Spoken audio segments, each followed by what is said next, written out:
وأما عاد فأهلكوا بريح صرصر عاتية سخرها عليهم 7 ليال و8 أيام حسوما فترى القوم فيها صرعى كأنهم أعجاز نخل خاوية فهل ترى لهم من باقية.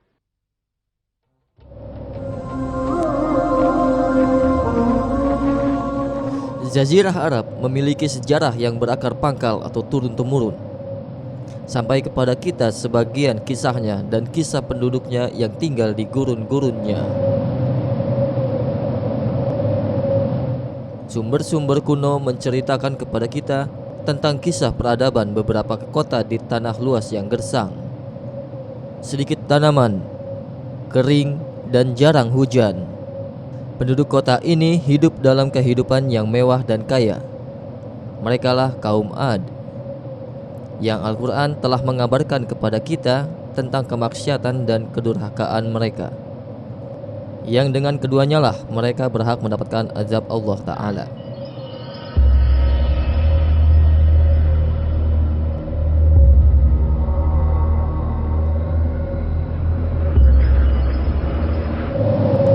Pasir gurun telah menutupi mereka bertahun-tahun lamanya.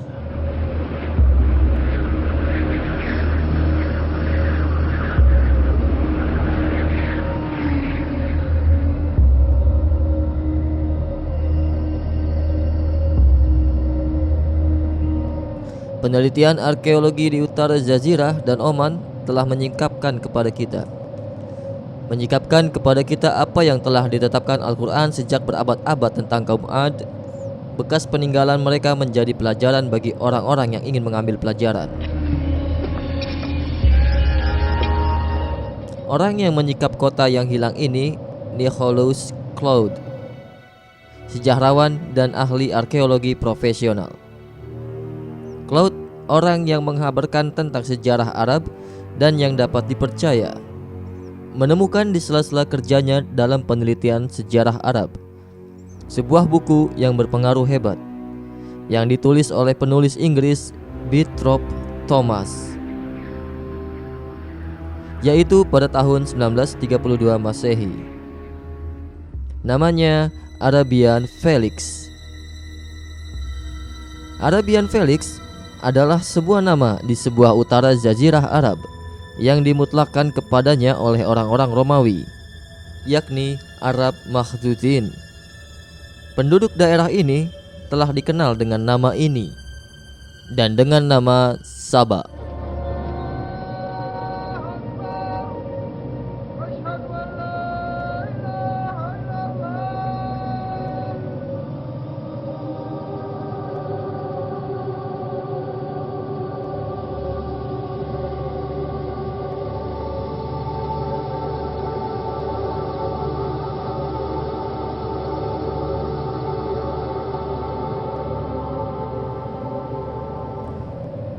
Penduduk daerah ini pada masa lalu mengeluarkan dari pohon di daerah itu bahan wewangian yang mereka jual.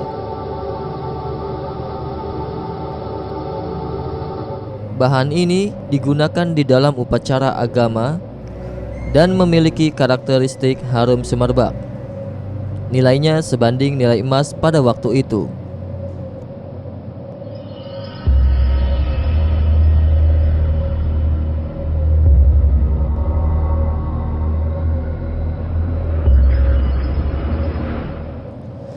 Sejarawan Inggris Thomas di dalam kitabnya tentang kota Arab Makhzuzin mengisyaratkan bahwa ia menemukan bekas peninggalan mereka di dalam perjalanannya di daerah itu.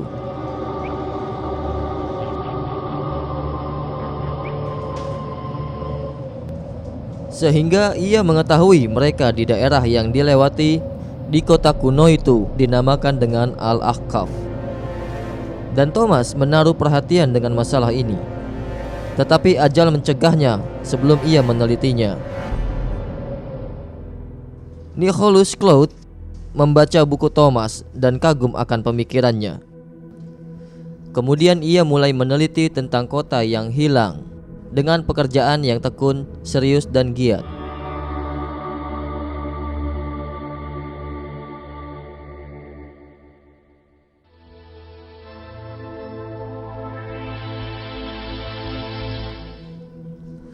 Dia meminta organisasi NASA akan foto daerah ini dari angkasa. Nampak foto yang dihasilkan dari angkasa sebagian jalan yang tidak mungkin melihatnya dengan mata telanjang. Claude membandingkan antara foto angkasa dan peta kuno yang ada padanya, maka menghasilkan apa yang diharapkan. Dengan membandingkan jalan yang ada pada peta beserta jalan yang terdapat pada foto angkasa, terdapat tanah lapang yang sangat luas. Dan berdasarkan letaknya, tanah lapang ini dipastikan tempat tinggal penduduk kota Ad. Claude menetapkan untuk memulai perjalanan.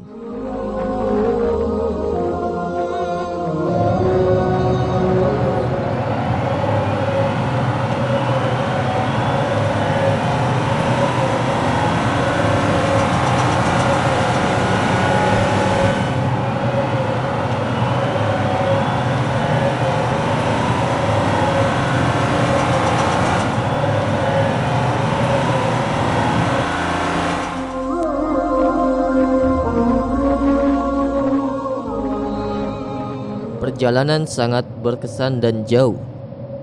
Di dalam perjalanan itu, tim arkeologi menggunakan peralatan elektronik terbaru di dalam gurun yang tak berpenghuni, yang terkadang peralatan memberhentikan operasi peralatan di depannya. Di akhir pengembaraan, Claude dan timnya sampai pada kota bersejarah yang telah mereka cari.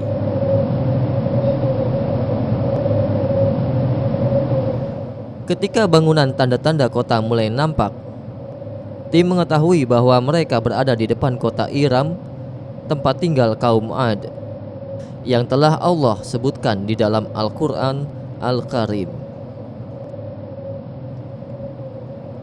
Claude meneliti di dalam penelitiannya Al-Quran Al-Karim.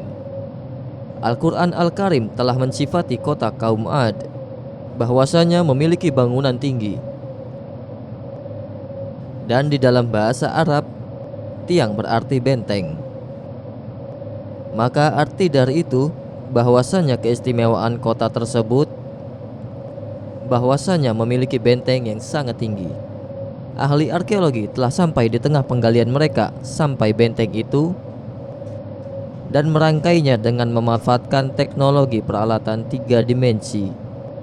Pimpinan pencarian arkeologi memanfaatkan di dalam penggaliannya The Zarins bahwa yang mengistimewakan peninggalan ini yaitu mempunyai bangunan-bangunan yang tinggi.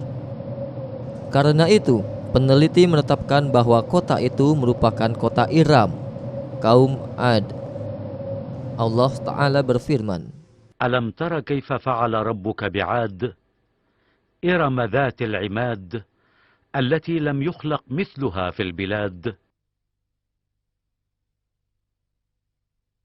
كذبت عاد فكيف كان عذابي ونذر إنا أرسلنا عليهم ريحا صرصرا في يوم نحس مستمر تنزع الناس كأنهم أعجاز نخل منقعر. Sesungguhnya kota ini merupakan kota kaum Ad yang telah mendustakan Nabi Hud alaihissalam, maka Allah Azza wa Jalla menghukumnya dengan kebinasaan.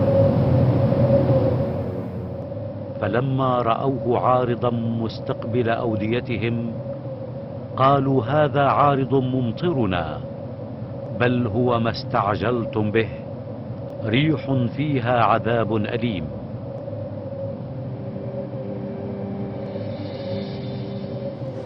Di dalam ayat ini kita ketahui bahwa kaum telah melihat awan, maka mereka mengira mereka akan mendapatkan hujan, dan mereka tidak mengetahui bahwa itu adalah azab yang akan membawa pada ambang kebinasaan.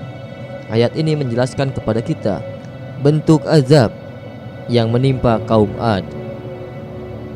Badai pasir dari kejauhan menyerupai awan hujan, dan karena itu mereka mengira hujan ketika mereka melihat awan. Kota Ahqaf dihancurkan dengan lapisan pasir yang besar. Allah Ta'ala berfirman, yang Allah menimpakan angin itu kepada mereka selama 7 malam dan 8 hari terus menerus. Dan hal ini berarti bahwa mereka setelah berlalu 7 malam dan 8 hari, sekeliling kota digenangi dengan pasir yang tebal, dan manusia terkubur di bawah pasir hidup-hidup. Dan untuk menjelaskan bahwa kaum Ad dibinasakan dengan pasir, Al-Quran menggunakan di dalam menjelaskan permasalahan mereka, bahwasanya ia di dalam Al-Ahqaf.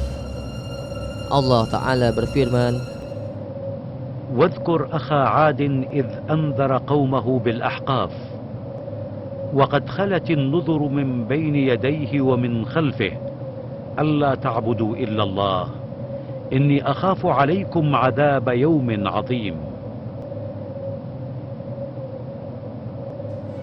Dan Al-Ahqaf di dalam bahasa Arab yaitu bukit pasir bergelombang, dan keadaan daerahnya memiliki bukit-bukit pasir, maka sesuai sekali dengan tabiatnya mereka terkubur di dalamnya dalam keadaan ini.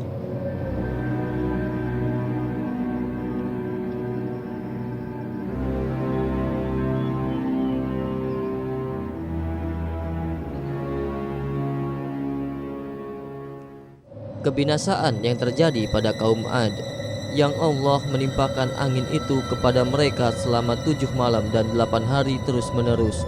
Maka kamu lihat kaum Ad pada waktu itu mati bergelimpangan, seakan-akan mereka tunggal pohon kurma yang telah kosong atau lapuk. Ayat ini diwahyukan kepada kalian bahwa hal itu terjadi secara langsung.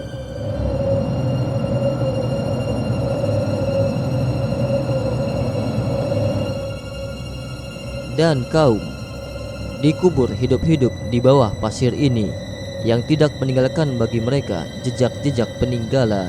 Ringkas cerita telah datang bukti dari ilmu arkeologi untuk menyikap gambar apa yang telah diceritakan Al-Quran tentang kaum Ad Iram yang memiliki bangunan-bangunan tinggi, dan bagaimana kebinasaan mereka dengan badai pasir yang menakutkan, sebagaimana Al-Quran Al-Karim telah mensifati dengan sempurna.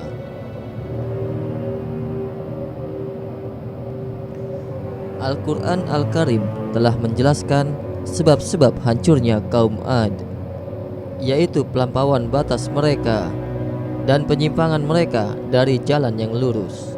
Setiap kaum yang telah dahulu penjelasannya memiliki keserupaan sebab-sebab kebinasaan mereka. Mereka semua menyimpang dan melampaui batas dan mengambil selain Allah sebagai sesembahan. Bukan hanya mereka yang binasa, banyak dari umat yang mendapatkan azab dari Allah Ta'ala. Allah Ta'ala mengabarkan kepada kita tentang kejadian ini agar kita diminta untuk memikirkan dan mentadaburi akan hal ini.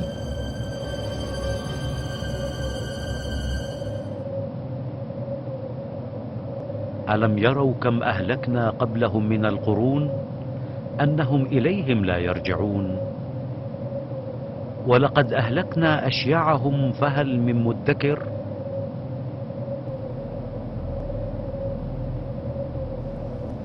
Hakikat yang wajib tidak hilang dari pikiran kita, bahwa Allah Ta'ala maha berkuasa untuk membinasakan siapapun orangnya ataupun masyarakat dimanapun tempatnya dan kapanpun waktunya.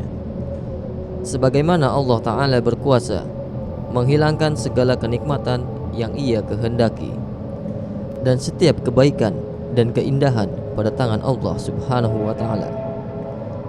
Dan tidak ada pada manusia jalan akan nikmat Allah Ta'ala kecuali dengan menyembah hanya kepada Tuhannya dan mensyukurinya dan mempergunakan kenikmatannya di jalannya supaya selamat dari azabnya dan menikmati dengan keridhaannya di dunia dan di akhirat. قد خلت من قبلكم سنن فسيروا في الأرض فانظروا كيف كان عاقبة المكذبين هذا بيان للناس وهدى وموعظة للمتقين.